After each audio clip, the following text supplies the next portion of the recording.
नमस्कार, मैं मनीष स्वागत करता हूं आपको अपने इस YouTube चैनल पे।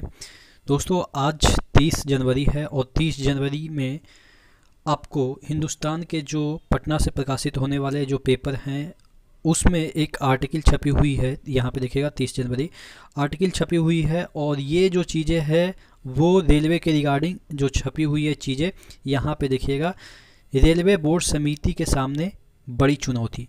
अब ये चुनौती जो है वो जो समिति गठित की गई है उसके बारे में दे रखा है। हम डिटेल में चर्चा करेंगे कि क्या चुनौतियां हैं और ये पेपर में क्या चीज़ किस चुनौती के बारे में डिस्कस किया गया है। आप लोग अक्सर पूछते रहते हैं करंट अफेयर्स कहाँ से करें, तो एक मैं आपको बेस्ट ऐप बता रहा हूँ। प्री जॉय नाम का एक ऐप है, नीचे डिस्क्रिप्शन बॉक्स में लिंक दे दूंगा, कमेंट बॉक्स में भी पिन कर दूंगा। इससे बेस्ट ऐप मुझे नहीं लग रहा करंट अफेयर्स या स्टैटिक का होगा। यहाँ पे देखिएगा ये जो ऐप है उसका इंटरफेस है, यहाँ पे ई बुक भी अपलोड होगा, उसके बाद यहाँ पे करंट अफेयर्स का PDF भी अपलोड होगा, उसके बाद लीड बोर्ड है। यानी कि आप अपने दोस्तों के साथ यहाँ पे एक गेम भी खेल सकते हैं। गेम खेल सकते हैं मतलब कि कुछ क्वेश्चन आएगा, उसमें से आप कितना सही किए, आपका दोस्त कितना सही किया, इससे इस तरीके का एक गेम भी हो सकता है। यहाँ पे आप देखेंगे सबसे पहले करंट अफेयर्स में आते हैं। करंट अफेयर्स में जाएंगे तो आप देखेंगे कि डेली का करंट अफेयर्स यहाँ पे आ रहा है। आप देखेंगे 15 क्वेश्चन है, आप रीड कर सकते हैं, बाच भी कर सकते हैं। बाच पे अगर जाते हैं तो यहाँ पे देखिएगा बाच पे इस तरीके से करंट अफेयर्स का वीडियो आ जाएगा, आप इसको देख सकते हैं। हिंदी इंग्लिश दोनों में ये यहाँ पे अवेलेबल है, वीडियो हो या ऑडियो हो या आपके क्वेश्चन हो। तो अगर हम क्वेश्चन पे जाते हैं, यहाँ पे देखिएगा क्वेश्चन पे, तो यहाँ पे प्रैक्टिस या टेस्ट पे चले जाते हैं। आप प्ले भी कर सकते हैं या आप इसको प्रैक्टिस भी कर सकते हैं। यहाँ पे इंग्लिश या हिंदी लैंग्वेज चूज कर लेंगे, यहाँ पे आप स्टार्ट कर सकते हैं। तो इस तरीके से आपको नेक्स्ट करके आप पढ़ सकते हैं। ठीक है, तो ये हो गया आपके ये करंट अफेयर्स। ठीक है, अब यहाँ पे देख लेते हैं करंट अफेयर्स, तो ये हो गया। अब आपको मैं एक करंट अफेयर्स का जो PDF होता है वो डाउनलोड करके दिखा देता हूँ। यहाँ पे देखिएगा PDF है, तो PDF भी आप डाउनलोड करके पढ़ सकते हैं और ये कम्प्लीटली फ्री है। आप देखेंगे इस तरीके का चीज़ें आपको पैसे में मिलता है, लेकिन ये एकदम से प्योर फ्री है।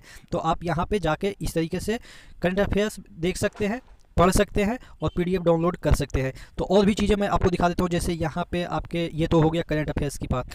अब हम आपको ये थोड़ा सा इसके जो स्टैटिक पार्ट है वो दिखाने की कोशिश करते हैं। ठीक है, यहाँ पे देखिएगा स्टैटिक पार्ट की मैं बात कर लेता हूँ। ये एक मिनट, हाँ, यहाँ पे डेली टेस्ट की हम बात कर लेते हैं। देखिएगा यहाँ पे UPSC का जो NCERT का जो बुक है उसका आपको टेस्ट अगर देना है या प्रैक्टिस करना है या प्ले करना है। प्ले में क्या होता है कि आप अपने दोस्तों के साथ खेल सकते हैं। यहाँ पे देखिएगा स्टार्ट कर देते हैं। ठीक है, 15 सेकंड का टाइम आउट रहेगा। देखिएगा मेरा नाम मनीष है और कोई दूसरा बंदा यहाँ पे लोडिंग हो रहा है। देखिए पीहू लोडिंग हो गए, यानी कि हम दोनों के बीच अब कंपटीशन चलेगा। देखिएगा 20 क्वेश्चन है, उसमें से सपोज इसका आंसर ये है, तो ये 15 सेकंड तक घूमेगा, उसके बाद दूसरा क्वेश्चन आ जाएगा। मनीष यहाँ पे देखिएगा ऊपर लिखा हुआ है मनीष और पीहू, यानी कि दोनों का स्कोर यहाँ पे दिखाएगा। यहाँ पे दिखाएगा 20 क्वेश्चन का स्कोर दिखाएगा। तो इस तरीके से आप अपने साथियों के साथ कंपटीशन भी कर सकते हैं। इस तरह से देखिएगा दूसरा क्वेश्चन आ गया। तो टोटल कहने का मतलब ये है कि ये आपका एक कंप्लीट पैकेज है। ठीक है, स्टैटिक या आप करंट पढ़ना चाहते हैं, करंट का वीडियो भी मिल जाएगा, गौरव सर का भी वीडियो यहाँ पे मिल जाएगा। तो तमाम जो चीज़ें हैं वो आप यहाँ पे करंट हो या स्टैटिक हो सभी चीज़ें यहाँ पे आप देख सकते हैं, पढ़ सकते हैं और इसमें आपको बहुत सारी चीज़ें मिलती रहेगी। जैसे आपको मैंने बताया ही कि स्टैटिक के भी पार्ट है, तो यहाँ पे ई बुक भी है, कैफ़े भी है, लीड बोर्ड भी है। यहाँ पे देखिएगा इंग्लिश में आप अगर चाहते हैं ये वाला करंट अफेयर्स, तो यहाँ पे देखिए डाउनलोडिंग हो रहा है, तो आपको इंग्लिश में भी मिल जाएगा।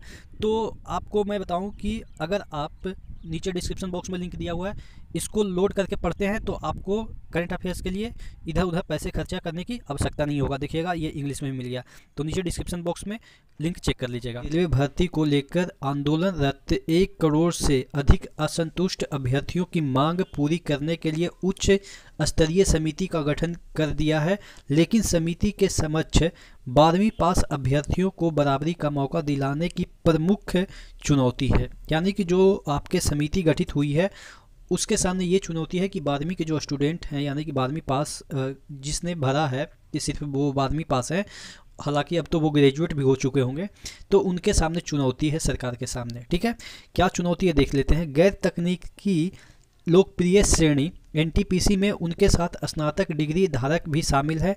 कंप्यूटर आधारित टेस्ट सीबीटी लेवल 1 में अधिकतर 12वीं पास अभ्यर्थियों की छटनी हो गई है, यानी कि सीबीटी 1 में ही पहले से ही वो लोग छट गए हैं। भाई ये किस मतलब कि चीज़ों पे ये छट गए? अगर वो अच्छा नंबर लाएं तो कैसे छट जाएंगे? 12वीं पास थोड़े ना मैटर करता है कि आप कम नंबर लाएंगे, 12वीं पास भी अच्छे नंबर लाने वाले हैं और ठीक है छट भी गए हैं तो क्या फ़र्क पड़ता है। कितने लोग तो एज के बाद छटते हैं, तो अभी तो उनके पास बहुत सारे एज भी है। तो ये सब बेतुका है कि 12वीं को मौका नहीं दिया गया ये वो। अब तो आप ग्रुप डी की बात करेंगे तो कहेंगे कि ग्रुप डी में 10वीं पास है तो अब जो ग्रेजुएट है उनको नहीं लेगा।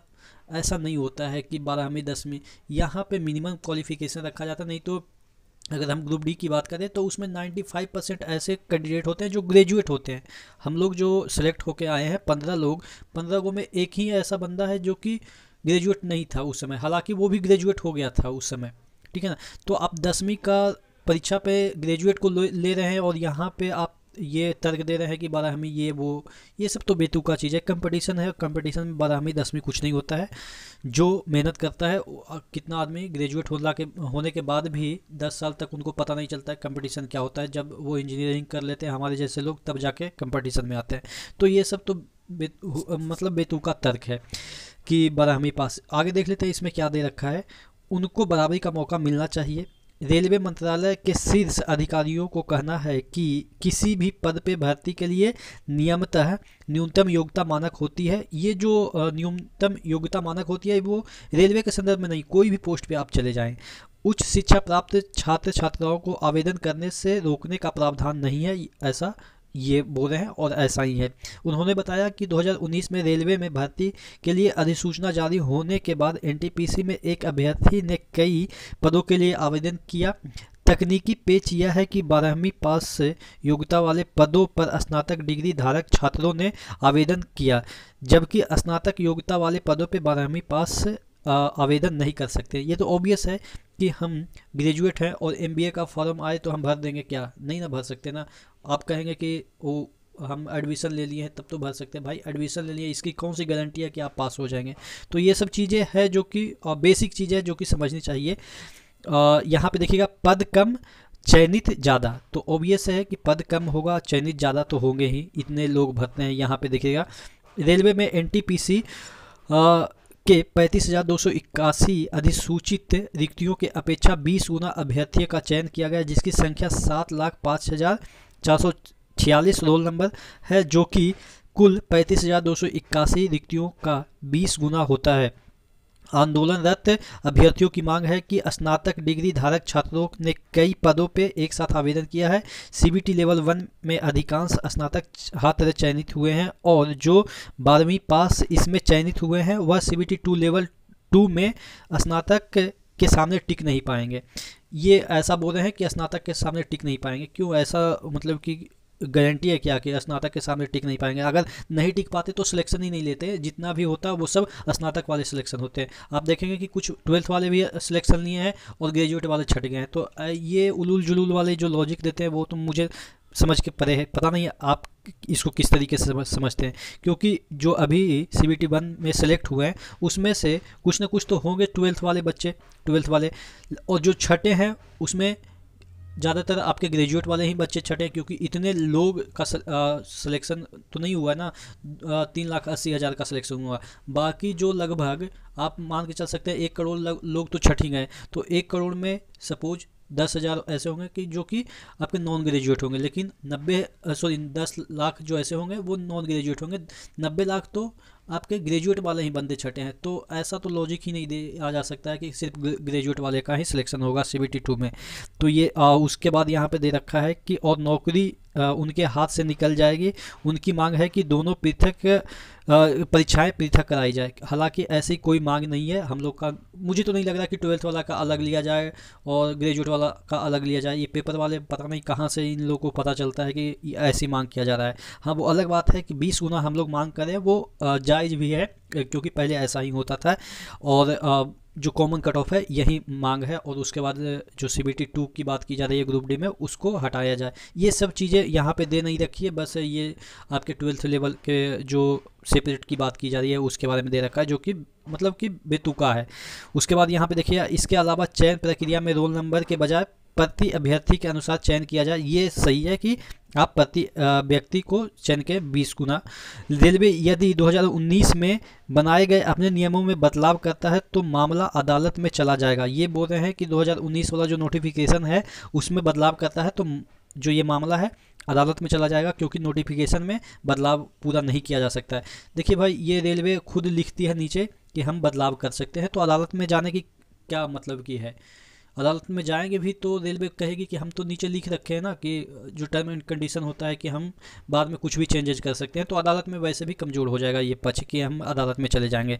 रेलवे का तर्क है कि योग्यता व वरीयता के मुताबिक यहाँ पे चला जाएगा रेलवे का, यहाँ पे देखिए, और जिससे पूरी भर्ती प्रक्रिया रुक जाएगी। अब ये कोर्ट में चला जाएगा तो थोड़ी बहुत रुक जाएगी, लेकिन ऐसा नहीं है कि पूरा वैकेंसी ही रुक जाएगी। रेलवे का तर्क है कि योग्यता व वरीयता के मुताबिक एक पद पर एक ही उम्मीदवार की नियुक्ति की जाएगी, इस प्रकार कोई पद रिक्त नहीं रहेगा।